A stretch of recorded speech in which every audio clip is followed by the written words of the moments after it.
Hi there. In our last video, I encourage you to pay attention not only to what you're thinking, but the way that you think. And did you notice perhaps that you tend towards maybe optimistic thinking? Or maybe you're more like me and suffer from worst case scenario disease in your thinking. Albert Einstein once said, imagination is the preview of life's coming attractions. In other words, what you regularly think on often becomes what happens, your reality. Therefore, it's important to make sure that you're regularly thinking on things that are true if you want to grow stronger and healthier. Identifying your unhealthy thinking patterns is meant to help you again, not to shame you. We all have problems with our thinking, just like the Bible tells us. But you can't fix or challenge or change a problem unless you first can see it. Now, I told you I would give you the most common thinking errors, and in our last video, I talked about 3 of them: all or nothing thinking, overgeneralization, and filtering out the positive. In this video, I want to tackle 5 more common patterns in the way that you think that distort truth or reality and may cause you distress. Now, you may not have all of these, but pick out the ones that you identify with. And the first is personalization. I can't tell you the number of clients, both past counseling clients as well as current coaching clients, who take things that people did or didn't do or said or didn't say way too personally. Oh, I know she's talking about me, or I bet he's laughing at me. Or maybe when your friend doesn't return your phone call, your first thought is, oh, she's avoiding me, or she doesn't want to talk to me, or I must have done something wrong. Or maybe your husband is grumpy and you think, what did I do? Or your boss has this door shut all day and you think, oh, he's probably getting ready to lay me off. I have important and freeing news for you. It's not all about you, not all the time. And when you're the kind of person who always takes things that other people say or do or don't do personally, you suffer. And what people usually do has nothing to do with you. Remember, the way a person treats someone says something about them, not about you. Even if they treat you horrible, like you're not worth anything, that doesn't make it true about you. Of course you're worth something. Just because another person doesn't value you doesn't make you not worth anything. For example, just because a scared and confused mom throws her newborn baby into the trash doesn't make that newborn baby worthless, does it? No, it says something about the mom. Or just because I throw my diamond ring down the toilet in a fit of anger doesn't say a thing about the value of the ring. It does say something about me. So if you recognize that you tend to personalize everything, you have to learn to stop it and begin to think of alternative reasons that a person might be doing what they're doing. Your friend might not be texting you back because she's busy with something else. Your husband might be crabby because he doesn't know how to manage his negative emotions, or he's got his own unhealthy thinking patterns going on that he's operating out of. One of the things I challenge my clients with is this phrase: you're not that important for everyone to be doing everything because of you. Now, that's not meant as a put down, but as a splash of cold reality.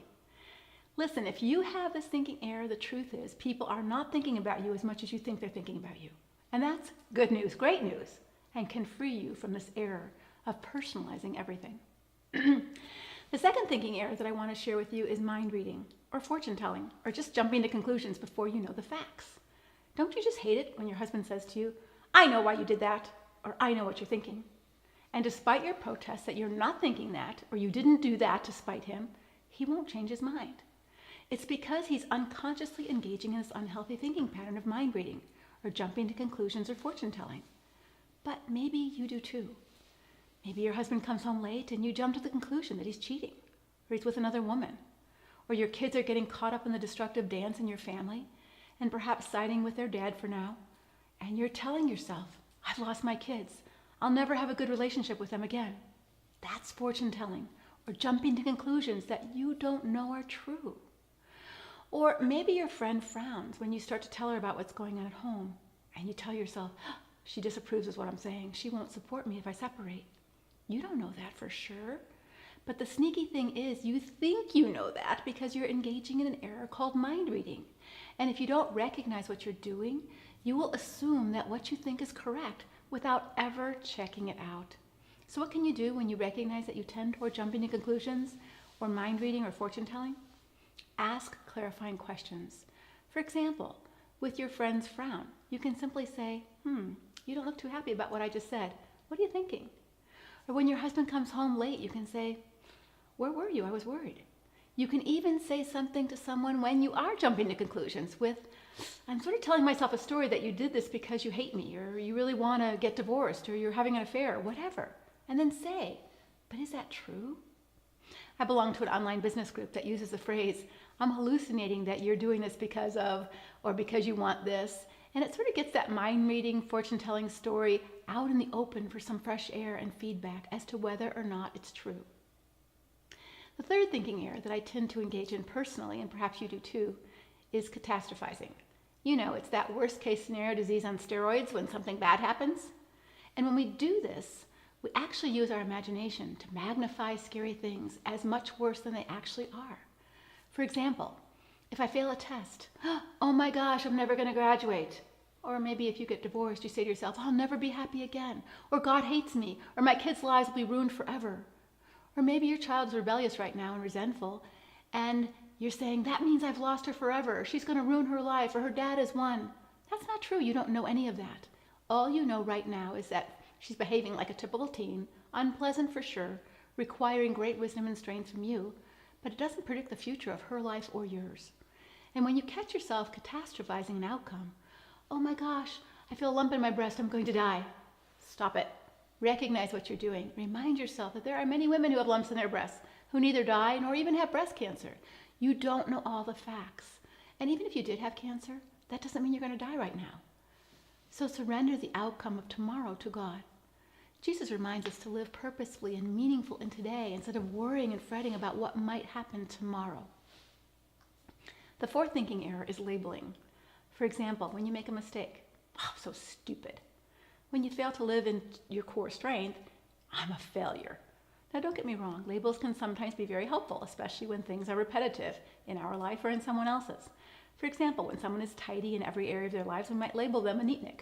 Or when someone repeatedly gets into accidents or injures themselves, we might label them as accident prone.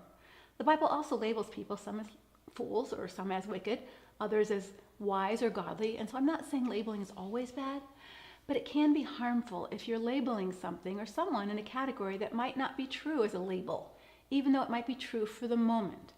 For example, you can meet someone who's charming and nice in the moment, but it does not mean that he or she is a wonderful person. Or here's a picture of my desk. I took it just as I was working on this Conquer video. Now, by looking at this picture, you might think I'm a slob. That would be a label, but that label isn't really true. If I took other pictures of places in my house, you would see that they're quite neat and organized. So it's important to be careful not to jump to conclusions and label someone or something just because you see something as true for the moment. It's true, my desk is messy right now and cluttered, but you don't know for sure if that means I'm a slob. The last thinking error I want to talk about today is emotional reasoning. And I think as women we're particularly prone to this, but your destructive husband is probably also prone to it, especially when he feels his anger or his shame. Now, as you've already learned in previous Conquer videos, our emotions, both positive or negative, aren't always based on reality or truth. But because we feel something strongly, we assume it's true. How many of you have ever felt absolutely terrified when you wake up in the middle of the night thinking you hear a noise or see something in your bedroom that turns out to be a shadow? There's nothing there, but you're still scared and you might feel like you're in danger. It's not true, but because you feel it, you can't close your eyes or relax or get back to sleep. Or how many of you felt anger, perhaps even rage toward your husband or even your kids, and in that moment felt totally justified in saying what you said, but later on you regretted it because those harsh, ugly words didn't reflect who you really are or how you want to say things, but your anger deceived you into thinking that you were justified in that moment. Your emotions can be powerful, but they are just your emotions. But when your emotions get to be in the driver's seat of your life and make your most important decisions, you'll often live with tons of regret. And so if you find yourself regretting a lot of the actions you've taken, both in the past and present, you might be an emotional reasoner who lets her temporary emotions make the most important decisions of your life. For example, if you're angry, you just blurt. If you're scared, you don't do something, even though it might be the right thing to do. If you're ashamed, you isolate or lie or cover up instead of dealing with it. If you're excited, you plunge into something, sometimes without thinking or seeing if it's the best thing or the right time. And if you tend toward emotional reasoning, go back to my teaching on your big circle. Remember, your big circle contains your values, your core values that you hold most dear, and the virtues you hope to embrace in your character. And therefore, when you feel a particular emotion, you can pay attention to it. What is it saying? But is it in line with your values and your virtues? For example, I often feel scared to speak up on biblical issues, especially when I'm in a room full of trained male pastors. First, I know I'm not on the same level as they are theologically, but also I'm telling myself a story, I'm catastrophizing that I'm a woman and I don't have as much weight as a man, and What I'm going to say is likely to be ignored or minimized. But do I allow my fear to make my decision of not to speak up? But my core values and the virtues I want to embrace are courage and speaking up for those who cannot speak for themselves. So although I'm aware of feeling fear, I don't let that feeling make my decision. My big circle makes the decision, and I move through my fear with the virtue of courage, which is one of the virtues I want to embrace. So the next time you find yourself struggling with a regret over an action you've taken or not taken, it's probably because you've allowed your emotions to make that decision instead of your big circle. Now, don't label yourself as a failure and don't magnify it or catastrophize it saying, oh, I'll never be able to do this. I'll never be able to make decisions out of my big circle. Simply admit, I see I'm an emotional reasoner and I need to recognize it so my emotions don't sabotage the person I want to be. So let me sum it up. Personalizing, mind reading, catastrophizing, labeling, and emotional reasoning can get you into trouble and keep you from being your best self. So keep track of your thoughts on that chart that I showed you in our last video, and that will help you recognize not only what you think, but if you keep that chart regularly, you'll begin to see the patterns in the way that you think, and that will help you change them. Until next time, God bless.